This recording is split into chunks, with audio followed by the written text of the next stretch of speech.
முருகப்பெருமான். ஆறுமுகம் 12 கரம் ஒரு உடல். சிவபெருமானுடைய நெற்றி வேர்விலே உதித்த காரணத்தினால பார்த்தார் சிவபெருமான் நெற்றி வேரிய வீசி உடனே சரவண பொய்களை 6 குழந்தையாக தந்திருத்தார்கள். 6 குழந்தை 6 முகம் 12 கரம் ஓர் உடல் படைத்த முருகப்பெருமான் அப்படின்னு சொல்லக்கூடிய முருகப்பெருமான் வந்திருக்கிற தை மாசத்துல 28ஆம் தேதி ஞாயிற்றுக்கிழமை உனக்காக வேண்டி ஐயனுக்கு ஐயன் மெய்னுக்கு மெய்யன் முதல் பிறப்பு முருகப்பெருமான். முருகப்பெருமானாக அந்த அவதாரத்தை மாற்றி வீரபத்திர சாமி தான் முருகருக்கு மல்லி தெய்வானை, வீரபத்திர சாமிக்கு பூரணி அப்படின்னு வெள்ளியம்மா பொம்மியம்மா முதல் பிறப்பு முருகப்பெருமான். முருகப்பெருமான் பிறந்ததான் அப்புறம் உருவத்தை மாற்றி போனாங்க. அப்படிப்பட்ட முருகப்பெருமான் வீரபத்திர சாமிக்காக வேண்டி பலிபீடம் கொடுக்கணும், சேவு காதல் விழா செய்யறதுக்காக மக்கள் பொண்ணு பிடிக்கிறாங்க. சந்தோஷமா? எந்த குறையும் கிடையாதா? இருக்க முடியாத பிள்ளைகளுக்கும் இது எடுத்து நடத்த முடியாத பாடல்களுக்கும் எல்லாருக்கும் எந்த குறையும் கிடையாது. சரியாப்பா? அந்த அவதாரத்தை மாத்தி யார் மேல ஒருத்தங்க மேல வீரபத்திர சாமி வருவாரு. நிச்சயமா வருவாரு. பலி கொடுக்கலாமா?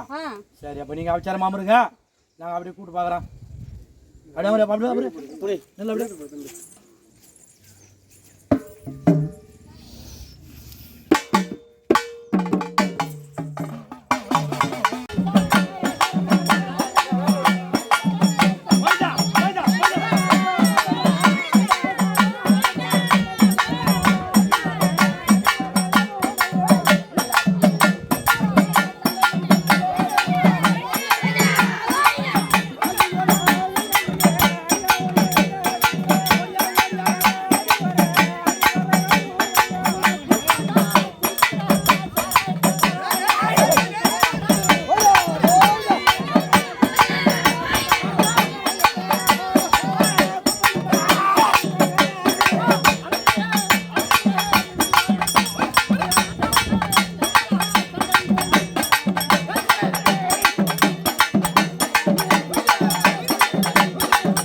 முத்தாரே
Thank you.